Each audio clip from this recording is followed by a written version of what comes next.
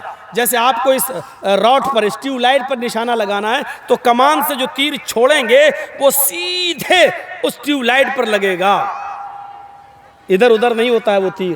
جیسے آپ نے چھوڑا ویسی وہ گیا سیدھے. تو جیسے تیر نشانے پر لگتا ہے ویسی آپ کی بات بالکل صاف ستھری اور بے لاگ ہونی چاہیے. کہنے والا جو کہہ رہا ہے، پوچھ رہا ہے، اسی کے مطابق ہونی چاہیے. مثلا مولانا جرجیت صاحب کو پولیس ڈھونڈ رہی ہے اور پہچانتی نہیں ہے، اور میرے پاس آ کے کہتی ہے مولانا جرجیت کو دیکھا، اور مجھے سے پوچھ رہی ہے. میں 2 قدم ہٹ گیا، یہاں تھا یہاں آ گیا. جی کیا کہہ رہے ہو؟ ارے مولانا جرجیت کو دیکھا؟ ہاں ابھی تو یہاں تھے. صحیح بولا کہ غلط بولا؟ ہیں؟ آپ لوگوں سے میں پوچھوں گا یہ صحیح بولا کہ غلط بولا؟ صحیح بولا. لیکن شریعت کہتی ہے یہ غلط بولے. یہ صحیح تو ہے، سچ تو ہے، لیکن درست نہیں ہے. اس نے آپ سے کہا کہ مولانا جرجیت کو دیکھا. مولانا جرجیت تو آپ ہی ہیں، اور آپ یہ جانتے ہیں کہ یہ مجھی کو پوچھ رہا ہے، تو پھر آپ کو یہ کہنے کی ضرورت نہیں ہے کہ ابھی تو یہاں تھے. اب یہ جھوٹ میں لکھا جائے گا. مثلا میرا بزنس مالدہ سے چلتا ہے اور کوئی آدمی مجھ سے پوچھے یار مولانا صاحب مال لے کے کہاں جاتے ہو، کہاں بیچتے ہو؟ میں نے بتانا نہیں چاہتا. بھائی میں بتاؤں گا تو تم بھی شروع کر دو گے، کمپٹیشن ہو جائے گا. ہم نہیں چاہتے کہ میرے بزنس میں کوئی اور بھی انٹرفیئر کر سکے. آپ نے مجھ سے پوچھا مولانا صاحب کل کہاں تھے؟ آپ جاننا چاہ رہے ہیں میرے جگہ کے بارے میں، آپ جاننا چاہ رہے ہیں میرے بزنس کے بارے میں. ارے مولانا صاحب کل مال لے کر کہاں گئے تھے، کل کہاں تھے؟ اور میں نے کہہ دیا زمین کے اوپر آسمان کے نیچے. میں نے کیا کہا؟ زمین کے اوپر آسمان کے نیچے. میں جہاں بھی تھا تو زمین کے اوپر ہی رہا تھا، اور جہاں بھی تھا تو آسمان کے نیچے ہی تھا. آپ کی نظر میں یہ بات صحیح ہو سکتی ہے، لیکن شریعت کی نظر میں یہ بات صحیح نہیں ہے، کیونکہ وہ بھی جانتا ہے کہ زمین کے اوپر اور آسمان کے نیچے. وہ جاننا چاہتا ہے کہ آپ کس شہر میں تھے، کس بستی میں تھے، کہاں تھے، اور آپ بتانا نہیں چاہتے. آپ صاف کہیے میں آپ کو بتا نہیں سکتا، میں کہاں تھا یہ میں آپ کو نہیں بتا سکتا. کوئی گناہ نہیں ہے، آپ صحیح بول دیجئے میں کہاں تھا میں آپ کو نہیں بتانا چاہتا. آپ مجھ سے بار بار مت پوچھیں، میں آپ کو نہیں بتاؤں گا، بس بات ختم کر دیجیے. لیکن آپ چاہتے ہیں کہ وہ برا بھی نہ مانے اور میں جھوٹا بھی نہیں ہوں، اور آپ ایسا بیچ کا راستہ نکالیں، ایسا بیچ کا راستہ. اور ایسے لوگوں نے بہت سے راستے نکالے تھے. آپ کو معلوم ہے 4 بزرگوں میں سے ایک بزرگ، 4 اماموں میں سے ایک امام ایسے بھی گزرے ہیں کہ ہم نام نہیں لیں گے، آپ لوگ اندازہ لگا لیجئے گا کہ ان کے زمانے میں ایک آدمی اور اس کی بیوی بہت زیادہ ہانڈی چاٹتی تھی. گوشت پکنے کے بعد ایسے لے کے ہانڈی چاٹتی تھی. ہاں اس کو بڑا شوق تھا ہانڈی چاٹنے کا, اور شوہر کو یہ بہت برا لگتا تھا. شوہر نے اس کو بہت سمجھایا لیکن وہ نہیں مانی. ایک دن غصے میں کہہ دیا کہ اگر تو نے اب ہانڈی چاٹی تو تجھ پہ 3 طلاق. وہ عادت کہاں بدلتی کسی کی. 2-4 دن تک تو بیچاری نہیں چاٹی, 5-6 دن اس نے پھر چاٹ لی, بھول گئی. اب اس علاقے کے سارے مولویوں نے فتویٰ دے دیا کہ طلاق ہو گئی. کہا کیوں؟ کہا اس نے ہانڈی چاٹ لی. کہا سب سے بڑے بزرگ سے پوچھ لیا جائے, وہاں سے ڈگری لے لی جائے, سرٹیفکیٹ لے لیا جائے. ان کے پاس پہنچے صاحب سب لوگ, یہ بھی پہنچا. کہ میں چاہتا نہیں ہوں کہ میری بیوی مجھ سے جائے.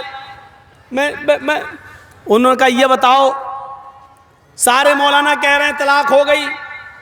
کہا اچھا یہ بتاؤ بیٹی تم نے ہانڈی کیسے چاٹی؟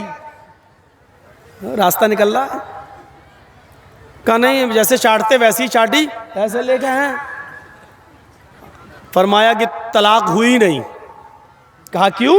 سارے مولانا چڑھ بیٹھے, طلاق نہیں ہوئی. اس نے کہا ہانڈی چاٹی تو تجھ پہ 3 طلاق.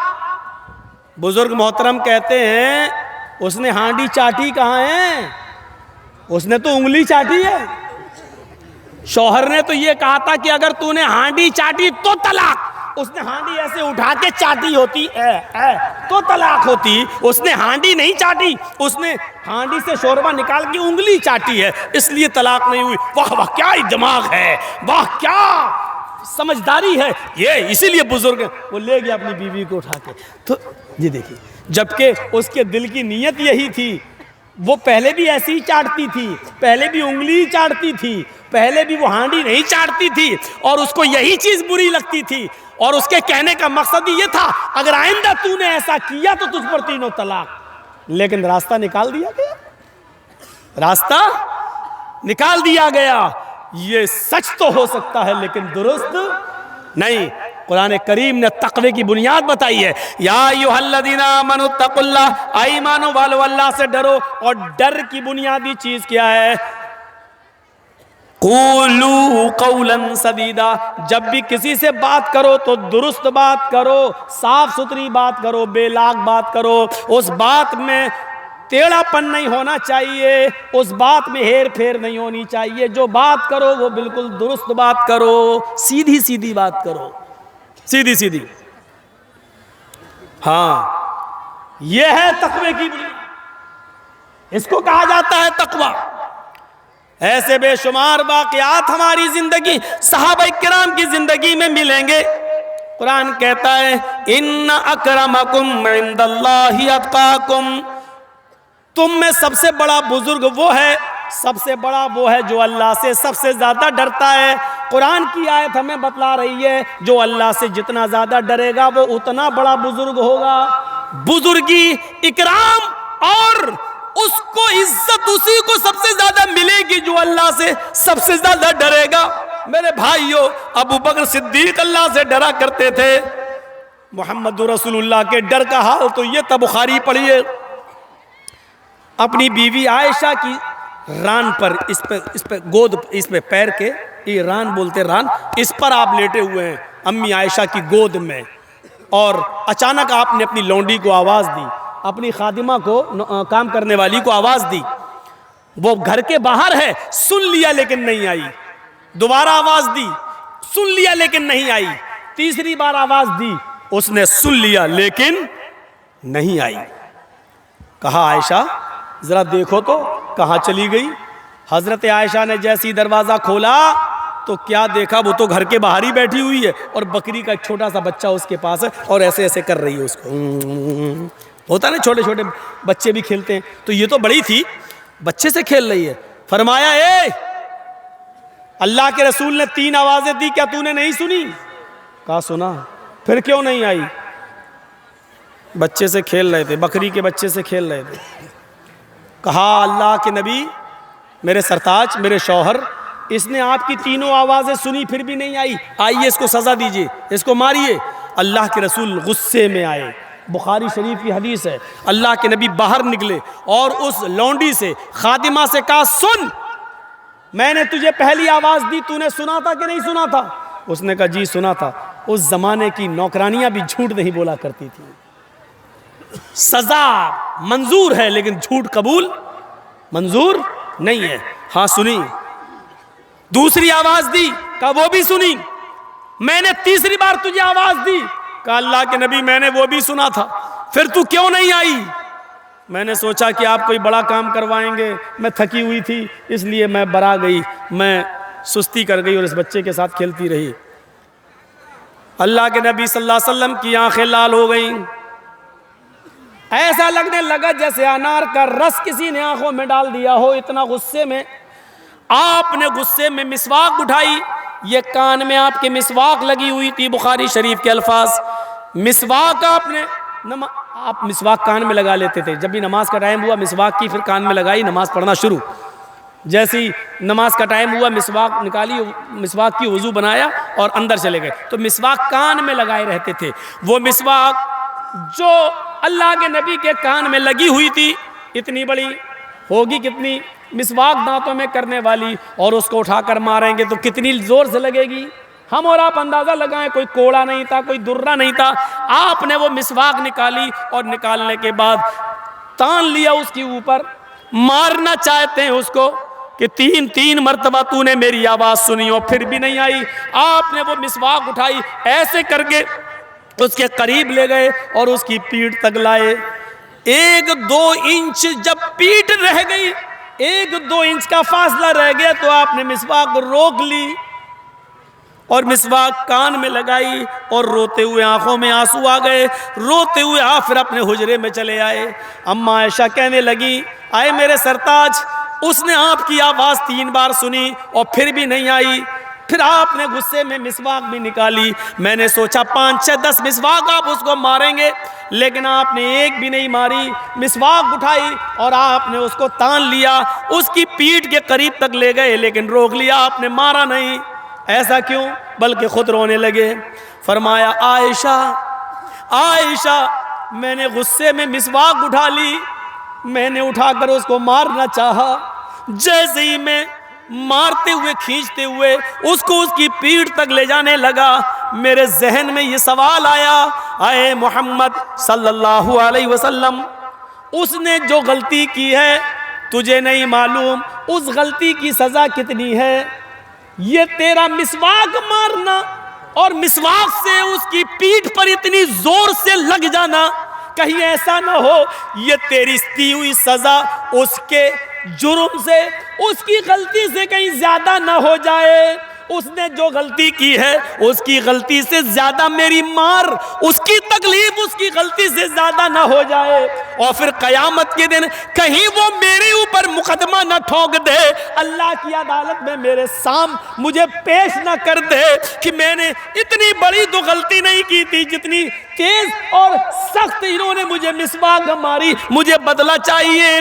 جیسے ہی قیامت کے دن سوال و جواب کا احساس میرے دل میں آیا، میں نے مسواک روک لی. عائشہ، میں زندگی بھر لوگوں کو معاف کرتا آیا، پھر میں اپنی خادمہ اور لونڈی کو کیسے معاف نہ کروں؟ میں نے تو بڑے بڑے مجرموں کو معاف کر دیا، تو پھر میں اس خادمہ کو کیسے معاف نہ کروں؟ مجھے اس احساس نے کہ میری دی ہوئی سزا کہیں اس کی غلطی سے زیادہ نہ ہو جائے، اس لیے میں نے روک لیا. یہ تقویٰ تھا. اس کو کہتے ہیں تقویٰ، اس کو کہتے ہیں پرہیزگاری. احساس کیا آ گیا کہ کہیں اس کی غلطی سے بڑھ کر میری سزا، میری دی ہوئی سزا نہ ہو جائے اور قیامت کے دن مجھ سے حساب نہ لے لیا جائے. روک لیا، اپنے آپ کو احساس پیدا کر کے روک لینے کا نام تقویٰ ہے. یہ نبی اکرم کا تقویٰ تھا. ادھر آئیے ابو بکر صدیق کا تقویٰ دیکھ لیجئے. حضرت ابو بکر صدیق کا تقویٰ دیکھیے. ان کا بھی ایک غلام تھا. بھائی میں نے خریدا ہے کسی کو، وہ میرا غلام ہے، ہم اس سے کام کروا سکتے ہیں، محنت مزدوری کروا سکتے ہیں، اور محنت مزدوری کرا کر جو وہ کما کر لائے گا اس کی کمائی ہم کھا سکتے ہیں، کیونکہ وہ میرا غلام ہے، ہم نے خریدا ہے. جائز ہے شریعت کے اندر. ابو بکر صدیق نے اپنے غلام کو بھیجا، جاؤ. روزانہ وہ کچھ کما کر لاتا تھا، ابو بکر صدیق کو کھلا دیتا تھا. ایک دن گیا اور جلدی آ گیا. حضرت ابو بکر صدیق نے کہا آج بہت جلدی آ گئے ہو؟ کہا ہاں، کچھ کھجور ہے میرے پاس. ارے لاؤ یار جلدی لاؤ، مجھے بھوک لگ رہی ہے، آج بہت تیز بھوک ہے، کچھ ملا ہی نہیں کھانے کو۔ اس نے کھجور رکھ دیے اور ابو بکر صدیق نے ایک کھجور اٹھایا اور کھایا، واللہ ایک، اللہ کی قسم ایک کھجور اٹھایا اور کھا لیا۔ غلام کہنے لگا ابو بکر سے، امیر المومنین روزانہ آپ ہم سے پوچھا کرتے تھے آج کیا کر کے آئے ہو، کتنی محنت کی، اور جب دیکھ لیتے تھے کہ یہ مزدوری حلال ہے یا حرام تب آپ کھاتے تھے، اور آج تو آپ نے پوچھا ہی نہیں۔ تو حضرت ابو بکر نے کہا روزانہ تم حلال محنت کر کے حلال کمائی کما کر ہی لاتے تھے، آج بھی لائے ہوگے، آج بھوک لگی پوچھا نہیں کھا لیا۔ غلام نے کہا آج ہی میں نے محنت نہیں کی۔ کیا کہ روزانہ محنت کر کے لاتا تھا، آج محنت نہیں کی، تو اب پتہ نہیں آپ کے لیے حرام ہو سکتا ہے، میرے لیے تو حلال ہے، ہم تو خوب کھائیں گے۔ کہا اچھا یہ بتاؤ یہ لائے کہاں سے ہو؟ کہا امیر المومنین لقد تکہنت، میں نے کچھ مہینے پہلے ایک آدمی سے کہانت گڑھی تھی، کہانت، جھوٹ بولا تھا۔ کیا؟ وہ اپنی بیوی کے ساتھ جا رہا تھا، بیوی کے پیٹ میں بچہ تھا، پیٹ بڑا تھا، تو میں نے اس کے پیٹ کے بڑے پن کو دیکھا، تو مجھے تو معلوم نہیں تھا کہ لڑکا تھا کہ لڑکی، تو میں نے اپنے دوست سے کہا کہ بھابھی کو لڑکا ہوگا، ایسے کہہ دیا میں نے۔ اچھا، تو اس نے پوچھا تمہیں کیسے معلوم؟ تو میں نے اس سے کہا ارے میں تو بہت پہنچا ہوا آدمی ہوں، پیٹ دیکھ کے اور عورت کی چال چلنے سے، اس کے قدم سے میں پہچان لیتا ہوں کہ پیٹ میں لڑکا ہے کہ لڑکی، جا لڑکا ہوگا۔ آج 5-6 مہینے کے بعد اس کو لڑکا ہی ہوا ہے۔ میں نے تو دھول میں لاٹھی ماری تھی اور لگ گئی نشانے پر، میں نے تو ایسے ہی جھوٹ بول دیا تھا اور وہ سچی ہو گئی، تو وہ خوشی میں لے کے آیا، مجھے بہت بڑا پیر سمجھنے لگا، بابا سمجھنے لگا، لو تم نے صحیح بتایا تھا وہ کھجور، آج مجھے کام ہی نہیں کرنا پڑا، میں محنت کیے بغیر ادھر آ گیا، کھائیے۔ حضرت ابو بکر صدیق کہتے ہیں یہ بات تم نے مجھے پہلے کیوں نہیں بتائی؟ ماں کے پیٹ میں بیٹا یا بیٹی اس کو اللہ کے علاوہ کوئی نہیں جانتا، اور تو نے تو جھوٹ گڑا تھا اس کے ساتھ۔ ہاں میں نے جھوٹ گڑا، پانی لاؤ، پانی پیا۔ اب سنو بخاری کے الفاظ، حضرت ابو بکر صدیق پانی پی گئے، 1 گلاس 2 گلاس پانی پیا، پھر یہ 3 انگلیاں حلق میں ڈالیں، آ کر کے قے کیا، تھوڑا سا کھجور باہر نکلا، پھر پانی پیا، پھر انگلی ڈالی، پھر قے کیا، پھر تھوڑا سا کھجور باہر نکلا، پھر پانی پیا، پھر انگلی ڈالی، پھر قے کیا، اس وقت تک پانی پیتے رہے اور الٹی کرتے رہے، وامٹنگ کرتے رہے اور کھجور نکالتے رہے، جب تک یقین نہیں ہو گیا کہ جتنا کھجور میں نے کھایا تھا سارا میرے پیٹ سے نکل گیا۔ جب یقین ہو گیا کہ ہاں نکل گیا ہوگا تب خاموش ہوئے، اور کیا کہتے ہیں؟ جو حرام کا ایک لقمہ کھاتا ہے، جو حرام کا ایک لقمہ کھاتا ہے، اللہ تعالیٰ اس کے دل پر سیاہ نقطہ بٹھا دیتا ہے، اللہ تعالیٰ اس کے دل پر ایک کالا نقطہ بٹھا دیتا ہے، اگر وہ توبہ کر لیتا ہے تو اللہ اس نقطے کو مٹا دیتا ہے، اور اگر وہ توبہ نہیں کرتا ہے تو وہ نقطہ بڑھتے بڑھتے بڑھتے بڑھتے پورے دل کو کالا کر دیتا ہے۔ اور جب انسان کا پورا دل کالا ہو جائے، جب انسان کا پورا دل کالا ہو جائے تو پھر وہ سوچتا نہیں ہے کہ یہ مال میرے پاس جو آ رہا ہے وہ حلال کا یا حرام کا، آنے دو آنے دو، جہاں سے آ رہا ہے آنے دو، پھر اس کو حلال اور حرام کی تمیز اڑ جاتی ہے۔ یہ تقویٰ تھا، ایک کھجور کھا لیا، اس کو بھی نکال دیا۔ ہم اپنے غریبانوں میں جھانکیں، کتنی لاٹریاں خریدیں، کتنا حرام مال کھا رہے ہیں۔ یاد رکھنا تقویٰ صرف یہی نہیں ہوتا کہ جو مسلمان اپنے دل کے اندر پیدا کر لے لک جائے، یہ تقوی کی اور ایمانداری کی صفات کسی کے اندر بھی پیدا ہو سکتی ہے۔ جاپان کی راجدھانی کیا ہے؟ ٹوکیو۔ جاپان کی راجدھانی ٹوکیو، اور ٹوکیو کے اندر ایک ٹیکسی ڈرائیور غیر مسلم، ایک ٹیکسی ڈرائیور غیر مسلم، آپ کے اسی ہندوستان کا، ہندو ٹیکسی ڈرائیور، ہندو کون؟ اسی بھارت کا۔ میرے پیارے ساتھیوں ذرا تصور کیجئے، اس جاپان پر سعودی عرب کا ایک آدمی جاتا ہے، اس نے ایئرپورٹ سے اس کو ریسیو کیا اور ٹیکسی ڈرائیور سے اس سعودیہ کے آدمی نے پوچھا مجھے فلاں فلاں ہوٹل میں جانا ہے، اس نے کہا آئیے بیٹھ جائیے۔ ہندو ڈرائیور نے اس کو اپنی گاڑی میں بٹھایا اور میٹر آن کر دیا۔ سعودیہ کا وہ شیخ اس کی گاڑی میں بیٹھ گیا اور وہ گاڑی ٹیکسی چلنے لگی۔ اس نے میٹر ڈاؤن کر دیا، تھوڑی دیر کے بعد اس نے میٹر اٹھا دیا، تھوڑی دیر کے بعد اس نے میٹر آف کر دیا، اور پھر کافی دور 5-6 کلومیٹر کے بعد پھر وہ کسی چوراہے پر آیا اور آنے کے بعد اس نے پھر میٹر کو ڈاؤن کر دیا اور پھر وہاں سے لے کے چلا اور چلنے کے بعد اس کو اس کے ہوٹل پہ پہنچا دیا۔ میٹر میں پیسہ کافی آ چکا تھا، لیکن اس نے صرف جتنے درہم مانگے، جتنے روپے مانگے، سعودی شیخ نے اس کو اتنے روپے دیے، لیکن یہ کہتے ہوئے دیے کہ صاحب تم نے اتنی دیر تک یہ میٹر جو ڈاؤن کر دیا تھا، گرا دیا تھا، اوپر کر دیا تھا، شاید تم بھول گئے ہو یہ 5-6 کلومیٹر جو تم نے سفر کیا ہے اس کا چارج اس میں نہیں آ پایا ہے، لہذا 4-5 کلومیٹر کا جو چارج بنتا ہے وہ اور لے لو۔ اس آدمی نے، ٹیکسی ڈرائیور نے جو جواب دیا وہ ہے مسلمانوں ہندو ہی صحیح، لیکن اس کا یہ تماچا ہمارے منہ پر آج بھی پڑ رہا ہے اور پڑتا رہے گا۔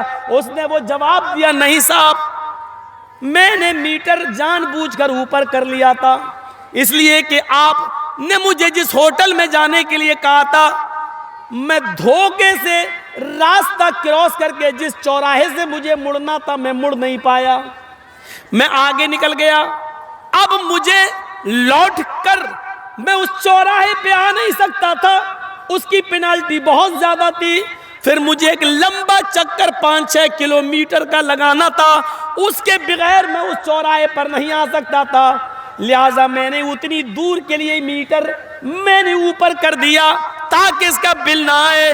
جب غلطی میری تھی تو اس کا چارج میں آپ سے کیوں لوں؟ جب غلطی میری تھی تو اس کا چارج میں آپ سے کیسے لوں؟ یہ میرے دھرم نے نہیں سکھلایا، یہ میری مانوتا نے مجھے نہیں سکھلایا، لہٰذا جو چارج بنتا ہے وہ میں نے آپ سے لے لیا۔ اس سفر میں نقصان میں گیا ہوں، میرا فائدہ نہیں ہوا، لیکن میں اپنی غلطی کا چارج آپ سے نہیں لے سکتا ہوں۔ بہت دینے کی کوشش کی، اس نے کہا میں انڈیا سے یہاں حلال کمائی کمانے کے لیے آیا ہوں، میں جتنا کماؤں گا اتنا ہی میں یہاں سے لے کے نہیں جاؤں گا، لہٰذا میں اتنا ہی لوں گا۔ اس ہندو کی اس ایمانداری کو میں سلام کہتا ہوں۔ میرے بھائیوں، اس نے اسی تعلیم پر عمل کیا جو تعلیم جناب محمد رسول اللہ صلی اللہ علیہ وسلم نے بتائی۔ یا مالدہ کے اور اس علاقے کے ٹیکسی ڈرائیوروں، رکشہ چلانے والوں، ذرا غور کرو کہ ایمانداری صرف تمہارے پاس ہی نہیں ہے، تقوی غیروں کے پاس بھی ہے اور ہم سے زیادہ بھی ان کے اندر ہے۔ فرق اتنا ہے کہ ان کو تقوی پر ثواب نہیں ملتا ہے لیکن انسانیت وہ قائم رکھتے ہیں۔ ہم جس مسلک و جس مذہب سے جڑے ہیں وہ ہمیں تقوی پر انعام بھی دیتا ہے، ثواب بھی دیتا ہے اور اس پر ہمیں خوشی بھی ہوتی ہے۔ اس لیے ہمیں اور آپ کو ایمانداری کے ساتھ تقوی اپنانا چاہیے، اپنی زندگیوں کے اندر تقوی پیدا کرنا چاہیے۔ گرو نانک کو پتا چلا کہ ایک آدمی ہے، مسلمان ہے اور وہ بہت کنجوس ہے، وہ کسی کو 1 روپیہ بھی نہیں دیتا ہے، غریب کو چمڑی چلی جائے لیکن دملی نہ جائے، وہ بڑا مکھی چوس انسان ہے۔ تو گرو نانک اس امیر آدمی کے پاس، اس مسلمان کے پاس جاتے ہیں اور اپنی جیب سے ایک سوئی نکالتے ہیں، سوئی کپڑا سلنے والی، چھوٹی سی سوئی نکال کر کہتے ہیں میری ایک گزارش ہے، یہ سوئی آپ اپنے پاس رکھ لو۔ اس نے کہا یہ سوئی میرے پاس رکھنے آئے آپ اتنی دور سے؟ کہا ہاں، اس کو سنبھال کے رکھ لو۔ کہا ٹھیک ہے رکھ لوں گا، لیکن یہ سوئی اتنی دور سے سوئی دینے آئے، یہ تو کوئی بھی رکھ لیتا۔ کہا نہیں، وہ اس کو حفاظت سے نہیں رکھ پاتا، تم رکھ لو گے۔ جب سونا چاندی مال و دولت تم اتنی حفاظت سے رکھے ہوئے ہو تو اس سوئی کو بھی تم حفاظت سے رکھ لو گے. لیکن اے میرے مسلمان بھائی، یہ سوئی میں کل قیامت کے دن تم سے لے لوں گا. یہ سوئی کی ضرورت مجھے آج نہیں ہے. جب اللہ کے سامنے ہم اور آپ کھڑے ہوں گے تو یہ سوئی مجھے وہاں لا کے دے دینا. مسلمان کہتا ہے آپ کا دماغ خراب ہو گیا ہے، اتنے بڑے نانک جی، اتنے بڑے بزرگ ہیں آپ، اتنے بڑے گرو ہیں آپ، اور یہ چھوٹی سی سوئی لے کے آئے اور قیامت کے دن آپ ہم سے لیں گے؟ ارے قیامت کے دن کیا یہ میں لے کے جاؤں گا کیا؟ یہ سوئی نہیں لے جا سکتے؟ کہا نہیں. ارے جب سوئی نہیں لے جا سکتے تو یہ سونا، یہ چاندی، یہ دولت، یہ بلڈنگ، یہ گھر، یہ مکان، یہ مال، یہ دولت، یہ تم کیسے لے جا سکتے ہو؟ میں تو سوچ رہا تھا یہ سب تمہارے ساتھ جائے گا، اس لیے سوئی بھی تم وہاں لے آؤ گے.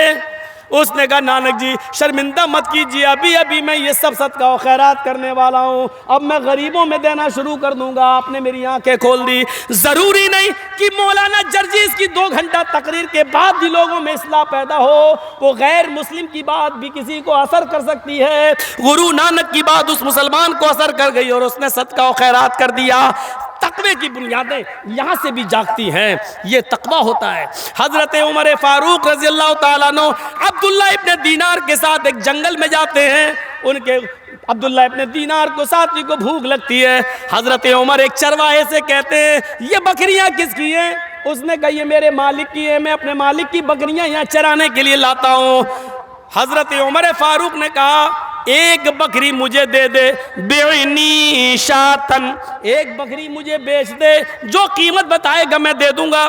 اس نے کہا یہ بکریاں میری نہیں، میرے مالک کی ہیں. حضرت عمر نے کہا امتحان لینے کے لیے اپنے مالک سے کہہ دینا کہ ایک بکری جنگل میں بھیڑیا کھا گیا ہے، میں اس کی کھال میں لگا ہوا خون میں تجھے دے دوں گا. اپنے مالک کو دکھا دینا کہ دیکھو یہ کھال ہے، بھیڑیا کھا گیا ہے بکری،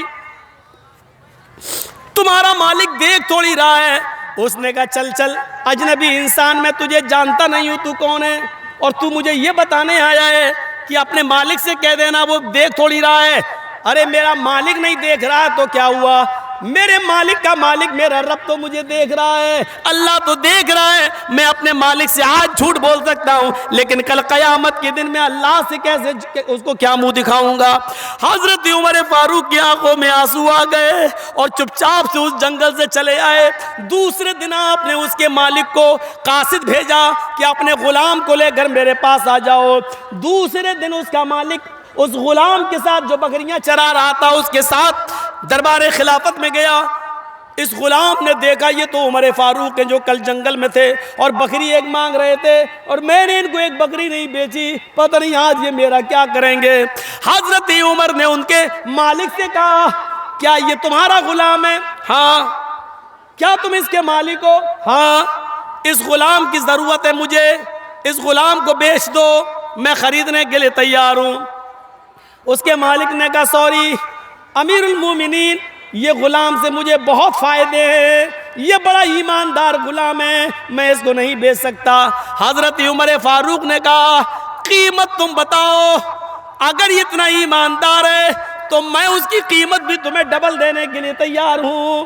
اس نے کہا اگر ڈبل قیمت دیتے ہو تو میں اس کو بیچنے کے لیے بھی تیار ہوں. اس نے ڈبل قیمت بتائی. حضرت عمر نے بیت المال سے ڈبل قیمت دی اور اس غلام کو خرید لیا. اب وہ غلام یہ سمجھتا تھا اب میرا برا حال ہوگا، مجھے حضرت عمر نے خرید لیا. یہاں حضرت عمر نے اس غلام کو خریدا اور خرید کر اس غلام کو آزاد کر دیا، یہ کہتے ہوئے کہ کل جنگل کے اندر جب میں نے تم سے بکری مانگی تم نے کہا یہ میرے مالک کی ہے، میں نے کہا مجھے بیچ دو، اپنے مالک سے کہہ دینا بھیڑیا کھا گیا، وہ تمہیں دیکھ تھوڑی رہا ہے. لیکن تم نے یہ جواب دیا کہ میرا مالک نہیں دیکھ رہا ہے تو کیا ہوا؟ اللہ تو مجھے دیکھ رہا ہے. اللہ کو میں کیا جواب دوں گا؟ تم اللہ سے ڈرتے ہو اور جو اللہ سے ڈرتا ہو وہ کسی کی غلامی میں کیوں رہے گا؟ اس لیے میں نے خرید کر تمہیں آزاد کر دیا. آتقت کا فی الدنیا ہذہ الکلمۃ، اس کلمے کے ذریعے تم آزاد ہو. اللہ تعالیٰ اللہ کو کیا منہ دکھاؤں گا؟ اس کلمے کے نے تمہیں، اللہ کے خوف نے تمہیں اس دنیا میں آزادی دی ہے۔ اسی طریقے سے اگر تم ڈرتے رہے اور اللہ کا خوف اپنے دل و دماغ میں پیدا کرتے رہے، اللہ کا خوف اپنے دل میں رکھتے رہے، تو یہی کلمہ قیامت کے دن تمہیں میدان محشر کی تکلیف سے بھی نکالے گا اور تمہیں جنت کا مستحق بنا دے گا۔ یہ عمر فاروق کے اندر تقوی کا حال تھا۔ ان کے غلام، جب عمر فاروق کے دور میں غلاموں کے تقوی کا یہ حال تھا تو اور لوگوں کے تقوی کا حال کیا ہوگا؟ ہم سوچیں، غور کریں، اندازہ لگائیں۔ ہاں میرے بھائیوں، حضرت عمر، بحرین سے مال آتا ہے، بحرین سے بہت سا مال آتا ہے، اس میں عطر بھی آتا ہے۔ حضرت عمر فاروق کہتے ہیں یہ عطر سب لوگوں میں تقسیم کیا جائے گا، کون ہے جو اس کو تقسیم کر دے برابر برابر؟ حضرت عمر فاروق کی بیوی آئی، کہتی ہے میں اس کو برابر برابر تول کر سب کو برابر برابر بانٹ دوں گی۔ حضرت عمر نے کہا یہ کام میں تم سے نہیں کرواؤں گا۔ لوگوں نے کہا امیر المومنین، آپ کی بیوی ہے اور آپ کی بیوی سے زیادہ ایمانداری سے کون وزن کر سکتا ہے، ان کو تولنے دو۔ فرمایا نہیں نہیں، بالکل نہیں، میری بیوی عطر جب بٹے گا تو اس میں تمہارا بھی حصہ ہے، میرا بھی حصہ ہے۔ تم اپنے ہاتھ سے شیشیوں میں بھرو گی اور برابر برابر تول کے دو گی، پھر تمہارے ہاتھ میں لگا ہوا عطر تم اپنے کپڑوں پر ملو گی، اپنے چہرے پر ملو گی، اپنے بالوں پر ملو گی، اس کی خوشبو بیٹھ کر یہاں سونگو گی، پھر اپنا حصہ بھی لو گی، تو اتنی دیر تک جو خوشبو سونگو گی وہ تمہارے حصے کی سے زیادہ ہو جائے گی، اور میں نہیں چاہتا کہ یہ زیادتی تمہارے حصے میں آئے اور تم قیامت کے دن امانت میں خیانت کے جرم کے میں تم جہنم کے اندر جاؤ۔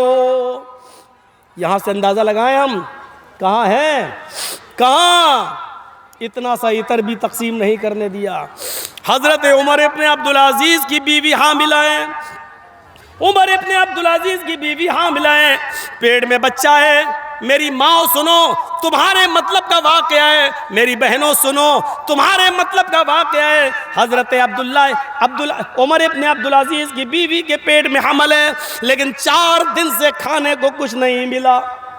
کہنے لگی میرے شوہر، پیٹ کا بچہ بھوکا مر جائے گا، جب ماں کھائے گی تبھی تو بیٹے کو لگے گا، جب ماں کو کچھ نہیں ملے گا تو بیٹا کہیں دم نہ توڑ دے، کیا ہوگا؟ کم سے کم میری فکر نہ کرو تو اس بچے کی فکر کرو۔ ہاں میری بیوی، ابھی تنخواہ ملنے میں دیر ہے، ابھی تنخواہ میں دیر ہے، ابھی مہینہ پورا ہونے میں دیر ہے، جب مہینہ ہو جائے گا تو مجھے بیت المال سے وظیفہ مل جائے گا، رک جاؤ کچھ دن صبر کر لو، کچھ دن۔ اس دن میں اس بچے کا کیا ہوگا؟ 4 دن بھوک اور پیاس سے برداشت کرنے کے بعد اپنی لونڈی، اپنی خادمہ کو رات میں بھیجتی ہیں، بیت المال چلی جاؤ، ایک پیالہ دودھ لے آؤ، اس سے یہ کہہ دینا جب مہینہ پورا ہو جائے گا، جب مہینہ پورا ہو جائے گا اور مجھے بیت المال سے جو وظیفہ ملے گا تو ایک پیالہ دودھ آپ کو واپس کر دیا جائے گا، ابھی ادھار دے دو کچھ دنوں کے لیے۔ عمر ابن عبدالعزیز کی بیوی کے پیٹ میں بچہ ہے، ڈر ہے کہ کہیں وہ بچہ مر نہ جائے پیٹ کے اندر، اس لیے ایک پیالہ دودھ ادھار دے دو تاکہ وہ پی لے اور اس بچے کی جان بچ جائے۔ خادمہ لونڈی بیت المال جاتی ہے، بیت المال کے کیشیئر نے ایک پیالہ دودھ ادھار دے دیا، چلو جب مہینہ پورا ہوگا بیت المال سے جب وظیفہ ملے گا تو یہ دودھ واپس آ جائے گا۔ وہ چلتا ہی ہے، ہم نے آپ کو ادھار دے دیا، آپ نے مجھے، لیکن یہ دودھ کا پیالہ لے کر جب اندر آتی ہے، آگے سنو تقویٰ دیکھو، جب دودھ کا پیالہ لے کر یہ اندر جاتی ہے تو عمر ابن عبدالعزیز کنویں کے پاس بیٹھ کر وضو بنا رہے تھے، تہجد کی نماز پڑھنے کے لیے اٹھے تھے، انہوں نے دروازے سے آتے ہوئے کسی کو دیکھا تو کہنے لگے کون؟ لونڈی سمجھ گئی اب تو پکڑی گئی میں، کہنے لگی میں آپ کی خادمہ، تم وہاں کہاں سے آ رہی ہو رات میں؟ کچھ نہیں، کہیں نہیں گئی تھی۔ یہ تمہارے ہاتھ میں کیا ہے جس کو تم نے اوڑھنی سے چھپا رکھا ہے؟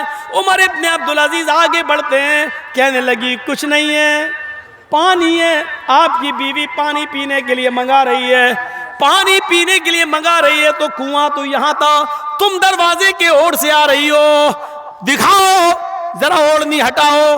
اوڑھنی ہٹاتی ہیں، تو دیکھتے کیا ہے اس میں ایک پیالہ دودھ ہے. عمر ابن عبدالعزیز کہتے ہیں ایک پیالہ دودھ یہ کہاں سے لائی ہو؟ سچ سچ بتا دیا بیت المال سے لائی ہوں. کس کے لیے لائی ہو؟ آپ کی بیوی کے لیے لائی ہوں. کیوں؟ کہا امیر المومنین میرے آقا آپ کی بیوی نے کئی دنوں سے کچھ نہیں کھایا اور اس حال میں پیٹ میں جس کے بچہ ہو اور کچھ نہ کھائے تو بچے کے مر جانے کا ڈر ہوتا ہے. امیر المومنین اپنی بیوی پر ظلم نہ کرو, اللہ کے واسطے ایک پیالہ دودھ اس کو پی لینے دو, شاید اس کو طاقت آ جائے اور بچہ زندہ رہے. حضرت عمر ابن عبدالعزیز نے وہ دودھ کا پیالہ چھین لیا, فرمایا اے میری بیوی یہ ایک پیالہ دودھ کا یہ بیت المال سے آیا ہے اور بیت المال تمام مسلمانوں کی ذمہ داری پہ چلتا ہے, سب کا حق ہے. اس ایک پیالہ دودھ لینے کے لیے مجھے تمام مسلمانوں کو بٹھا کر میٹنگ کرنا پڑتی ہے, پھر فیصلہ ہوتا ہے کہ دیا جائے کہ نہ دیا جائے. سب راضی ہوتے ہیں تو ایک پیالہ دودھ ادھار ملتا ہے, ورنہ نہیں. یہ میری اجازت کے بغیر کیسے آ گیا ہے؟ کیا تم اس بچے کو چوری کا دودھ پلاؤ گی؟ کیا یہ بچہ چوری کے دودھ سے زندگی پائے گا؟ مسلمانوں کی امانت میں خیانت والا مال اس بچے کی طاقت بنے گا؟ یہ دودھ تمہیں نہیں ملے گا. کہا امیر المومنین اللہ کے واسطے ایک پیالہ دودھ میں نے ادھار مانگا ہے, بعد میں جمع کر دوں گی, اگر نہیں ملا تو یہ بچہ مر جائے گا.